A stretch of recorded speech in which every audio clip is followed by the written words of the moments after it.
एक पत्नी के नोट्स।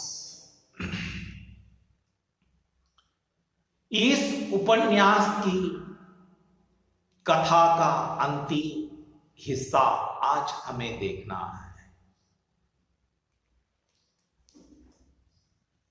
मित्रों, ममता कालिया का यह उपन्यास सबसे बेहतरीन और ऐसे विषय को स्पर्श किया है कि आज इस आधुनिक युग में पढ़े लिखे दाम्पत्य जीवन में जो संघर्ष खड़ा हो जाता है और उसका अंत जो है, पति पत्नी के संघर्ष का जो कारण है, उसमें अहंकार होगा, पुरुष प्रधान संस्कृति का प्रभाव होगा, कुछ भी हो सकता है। परंतु जिस समय हम आज भी इस आधुनिक युग में खुली आंखों से समाज को देखते हैं, उस समय एक बात नजर आती है कि आज के जो पढ़े लिखे सुशिक्षित दाम्पत्य है, उनका दाम्पत्य जीवन है, उनका पारिवारिक जीवन है, वह संघर्षमय रहा है। छोटे छोटे कारणों को लेकर तलाक पर बात आ जाती है।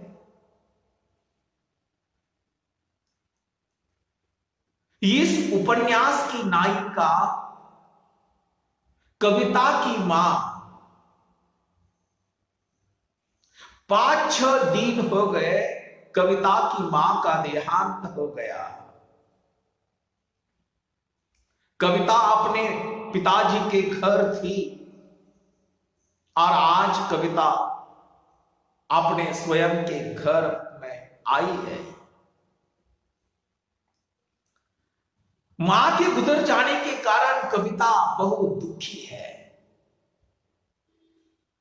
क्योंकि मां का अचानक आकस्मिक जाना कविता को बहुत दर्द देता है। एक तरफ देखा जाए, कविता की मां का देहांत हो गया, एक्सीडेंटली देहांत हो गया। उसके बाद उस घर में उसकी जो भाभी है, उस भाभी का बर्ताव उस घर में कविता ने देखा। भाभी ने अपनी सास के सारे कपड़े, वह कंबल हो, कपड़े हो, चादरें हो, अलमारी को खोलकर जो पीतल के बर्तन हो, वो सामने पटक दिए कविता के सामने। और कविता से उसने कहा कि ये कबाड़ का सामान उठा लो, ये भंगार का सामान उठा लो, इस सामान को इस घर में कोई जगह नहीं है। पति संदीप इस तरह का बर्ताव कविता के साथ करता है।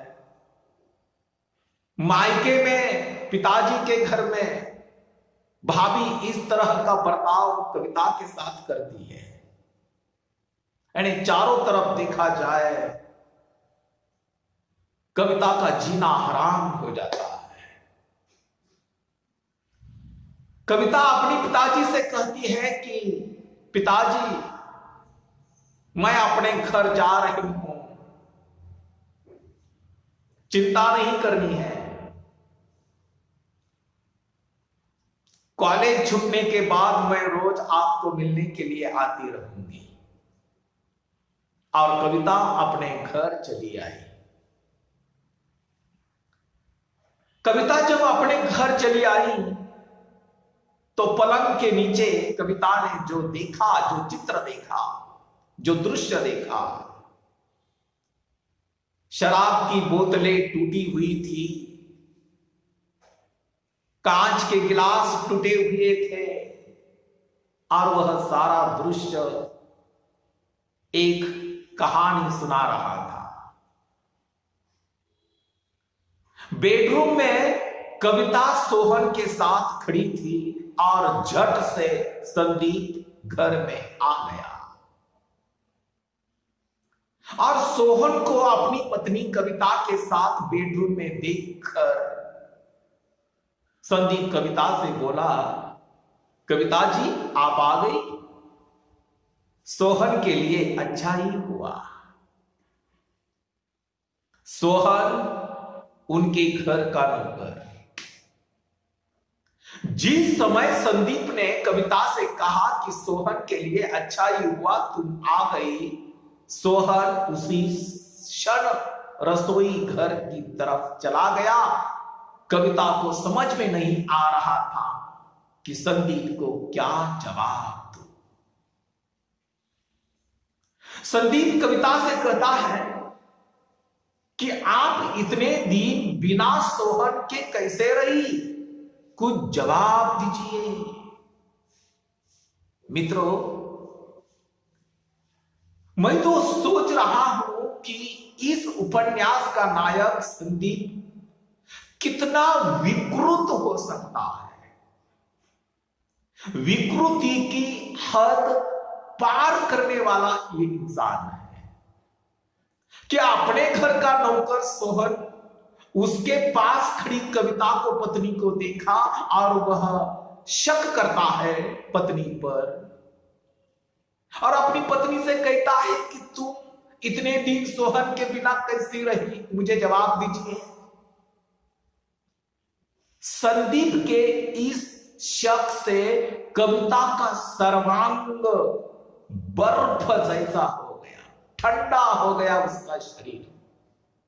कविता सोचती है कि कैसे ऐसे विकृत आदमी से मैंने मोहब्बत की प्रेम किया, उसे अपना साथी बनाया।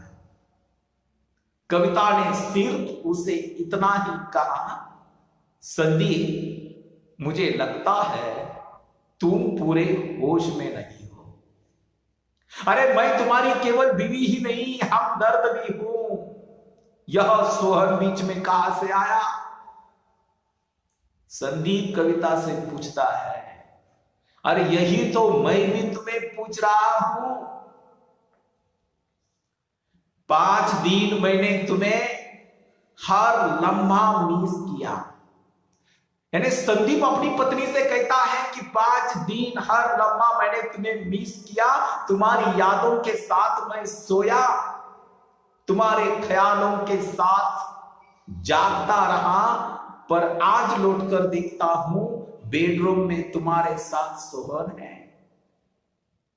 गुस्से में संदीप कविता के पास आया और कविता के पैर पर अपना जूता रगड़ा। कविता तिल मिला गई, उसकी सहन शक्ति पहले से ही खत्म हो चुकी थी।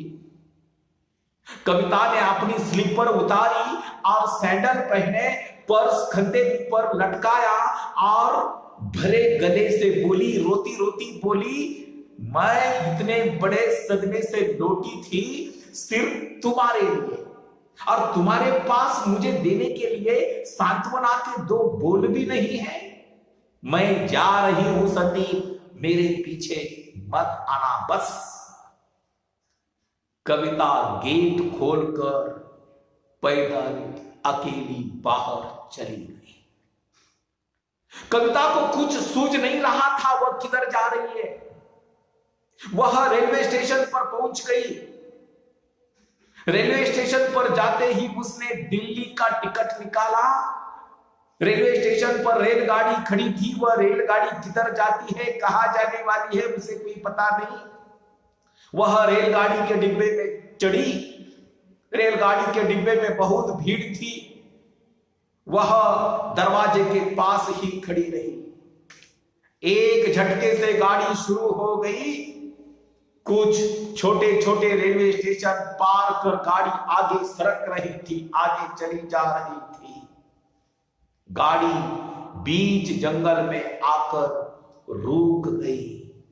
और कविता ने देखा अगले डिब्बे में कोई हाथ हिला हिलाकर उसे उतरने का इशारा कर रहा था।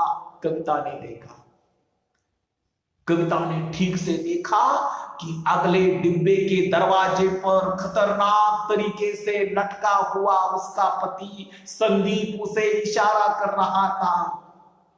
संदीप थक कर किसी तरह कविता के डिब्बे तक पहुंच गया और कविता से कहने लगा, घर वापस चलो, आई एम सॉरी कवि, आई लव यू।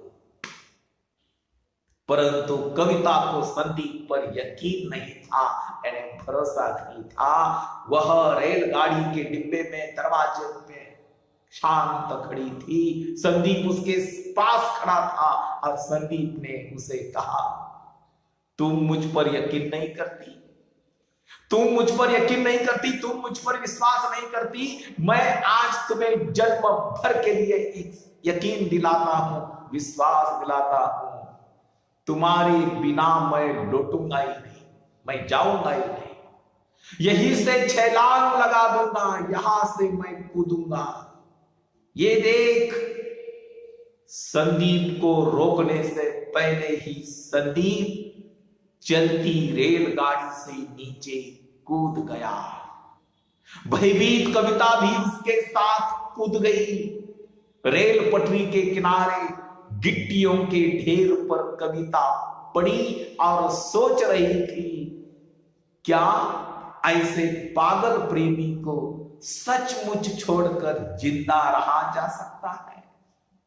संदीप लंगड़ाते हुए सोच रहा था, क्या कविता से बेहतर जीवन साथी वह इस जन्म में दूसरा पा सकेगा? संदीप सोच रहा था। दोनों पागल प्रेमी, दोनों पागल पति पत्नी एक दूसरे पर बेहद प्रेम करते थे, बेहद प्यार करते थे। इसीलिए तो चलती ट्रेन यानी रेलगाड़ी से संदीप भी कूद गया, परंतु संदीप के साथ साथ उसकी पत्नी, उसकी प्रेमिका कविता भी कूद गई। उसने इस बात की बिल्कुल चिंता नहीं की कि स्वयं की जान का क्या होगा, जीवन का क्या होगा। वह भी उसके साथ कूद गई और वह एक क्षण क्यों ना हो सोचती है कि ऐसे पागल प्रेमी पति के बिना मैं जी सकती हूं। और संदीप भी सोचता है कि कविता से बेहतर, कविता से अच्छी कोई मुझे जीवन साथी जन्म भर में कभी नहीं मिलेगी। इस तरह ममता कालिया के इस उपन्यास की कथा वस्तु का अंत इस तरह से सुखद होता है।